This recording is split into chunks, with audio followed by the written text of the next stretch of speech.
What's up, everybody? Magic with RacingNews.com here to preview the West Virginia Derby at Mountaineer on Sunday, August 6th. This is race 8 on the card, the biggest day of the year for Mountaineer racing, and you can tell by the field sizes we've got 12 horses plus 2 also eligibles entered in this race, going a mile and an eighth on the dirt. Huge $500,000 purse on the line.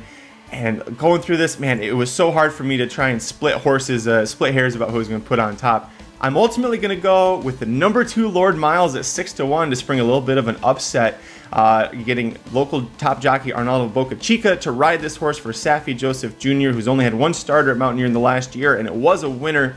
This horse 2 races back, a very hard-fought victory in the Grade 2 Wood Memorial, going a mile and an eighth at Aqueduct. Beat Hit Show and Dreamlike by a nose and a head. Very bang finish there at the line. Lord Miles, a son of Curlin. They tend to get better as they go longer and they get older, and you see this horse has been progressing nicely. Last time on the Ohio Derby, just ran into a buzzsaw named Two Phils, who it's too bad he got injured out of that race because I think he'd be right up there with Forte in terms of top 3-year-old rankings right now. Also a wide trip that day for Lord Miles. Didn't love it. I think that he is going to be more forwardly placed like we saw 2 back in the Wood Memorial. And I think having the local jockey who knows this track better than anyone is a big plus for him. So Lord Miles on top. Just by a horsehair, I've got underneath him in second is the 3 Tappets Conquest. Brad Cox sending this horse in, very well bred. And another one like Lord Miles that seems to just want longer distances. They tried the Kentucky Derby Trail with him earlier in the year. The Risen Star and Louisiana Derby didn't go his way. But you look at the races where he's going to be on, where he's been on Lasix, which he'll get back on it here today. All strong efforts for him. You know, he was second by a neck in an allowance race at Fairgrounds. He was second in the Sir Barton Stakes to Arabian Lion, another one of the potentially top 3-year-olds by the time this year is all said and done. And then last time out, 3-5 favorite at Ellis Park, won an allowance race, but he did so running on the front end. There's a lot of speed at here. The 8-1 in Vermilion, I think, is going to go super fast early, as will the Rail Horse Dreaming of Kona. Don't trust either one of them at this distance or to not burn each other out completely, and I think the 2 and the 3 are going to be well positioned behind them to get the jump. It is a big field of 12. Horses coming from the rear are going to have to do a lot of weaving and ducking and diving. And that's why, you know, we'll talk about Red Route 1 in a second here, but that's why I don't have him up in the top here. Number 3 for me is going to be the number 9 Groveland at 20-1, trying to find a price horse to spice things up in the trifecta and superfecta here. This horse has a grinding style, but he's also more forwardly placed, and when you're going a mile and an eighth on the dirt in America, that's a very big thing to have. You know, the speed figures are a little lacking, but he's going to be second off of the layoff after he won at 1-5 in an allowance race at Hawthorne last time out.